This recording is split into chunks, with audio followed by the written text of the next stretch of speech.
À, dây để con bỏ cái ra mò. Kìa, con cua kìa. Ui. Cái con này khả năng con chúa đâu không ạ? Nó rộng mà.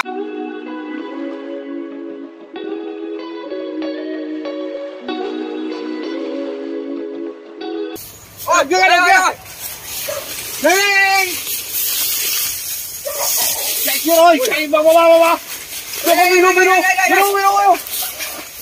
ơi. Ê ơi. Chạy đi. Qua. Ui. Cái gì vậy? Ui.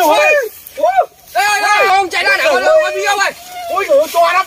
Ui, to đây này. Kìa ông ơi, nó dập rồi. Ôi, chua này. Đây rồi.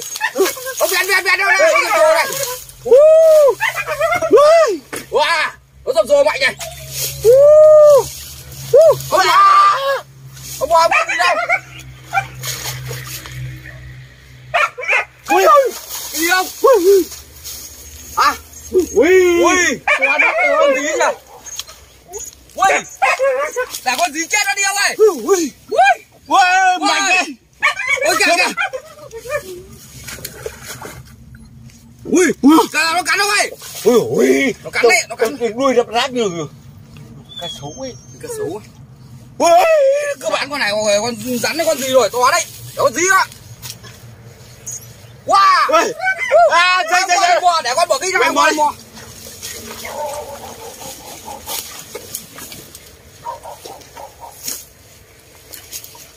Ui, máu lên chỗ nào? Sao? Ông gọn tay ra. Wow.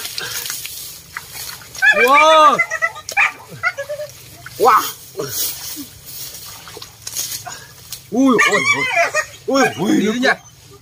Để con móc thử nào. Thấy không?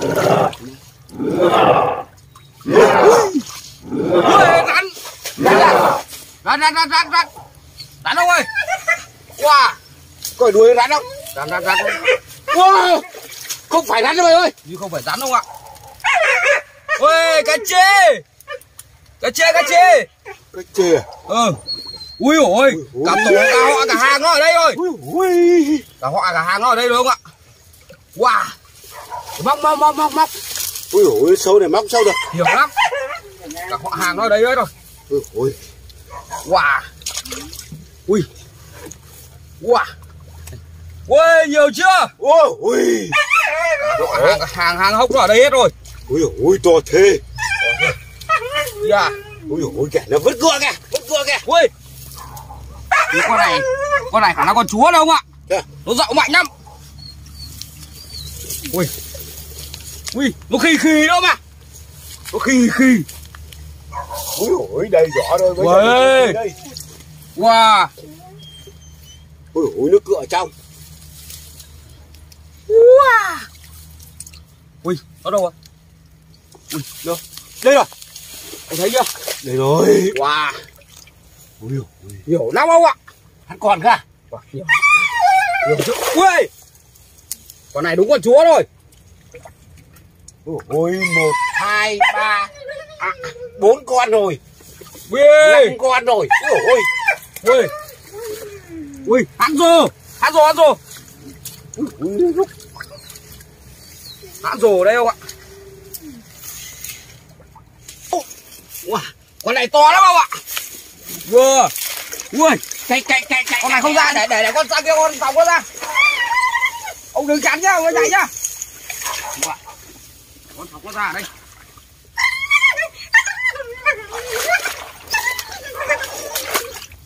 Ông lấy nó ra chưa? Chưa. Ông thò ra. Đấy, nó ra chưa? Ui ôi, không tới đâu. Wow, nó ra chưa? Đây, ta cầm được đuôi rồi. Đây. Đuôi. Đuôi. Wow. Thôi. Ui, cô thối vào rồi. Chui vào trong rồi. Đây rồi. Thọc đi. Nó sang đây không? Nó sang đây. Đây, nó sang chưa? Đây rồi. Wow. Không phải con này. Không, con kia to cơ. Không phải con này. Không phải.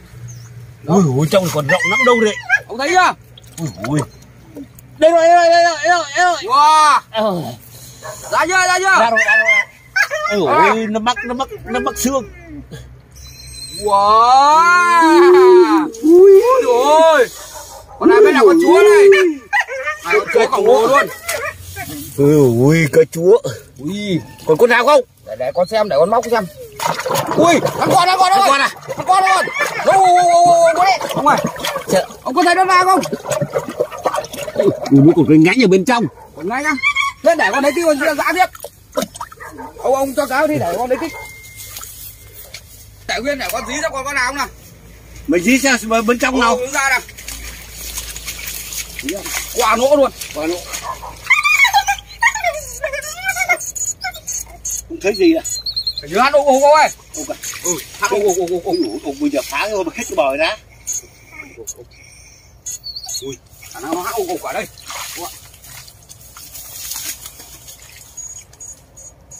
Ông mò lại thử nào như các con. Ui ôi, tao móc hết cỡ rồi. Hết cỡ chưa? Hết cỡ rồi. Wow. Ôi giời ơi, đất thế mẹ mà cái nỗ ở trong nó trơn thế. Cá vào đi ông, con mình đi đánh chỗ khác đi. Ôi, nó trơn. Cá. Ui giời ui, cá này chán ăn rồi. Chán ăn. ăn. Ui giời, một này. Chạy này. Hai này. Ba này. 4 con lưỡi này. Con này con chúa. Con cá chúa này. Chúa khổng lồ luôn. Con cá vợ cá chúa này. Ui giời ơi. Đi ông ơi. Đấy nhá. Ôi, từ bây giờ thế này nhá. Mày điếu đi để tao đánh cho. Vâng thế ông để. Đây. Ông Thôi, tao xách tao kéo nêu đi. Mày đánh hết cái đoạn này ở cái thùng này xem.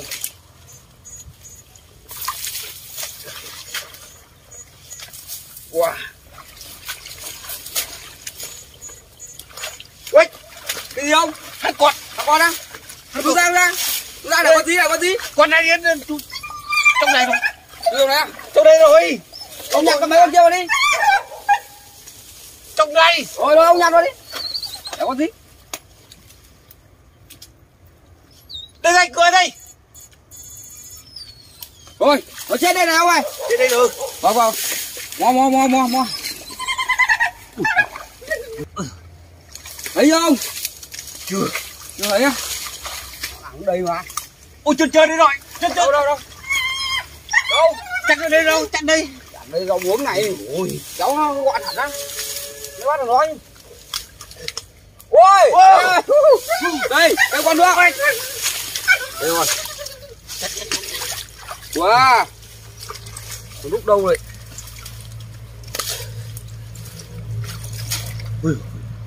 Thấy chưa? Ôi, chưa thấy. Tinh bùn là bùn thôi. Bùn thôi. Ui, nó bụt của phát này. Thì đây không? Đây. Đây. Cái này thằng nào đánh cho nó không chết là phải đâu. Đây rồi. Được. Ui, ngưỡng vào trong rồi. Này nuôi mất à? Ngưỡng trong đây rồi. Ui. Ngưỡng vào trong rồi. Nguồn đâu mất rồi.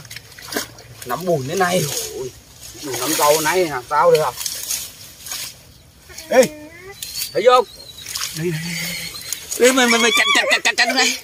Chặt đây. Đây rồi. Con này to nữa rồi luôn. Ui. Nó bọt đây. Con này to thật.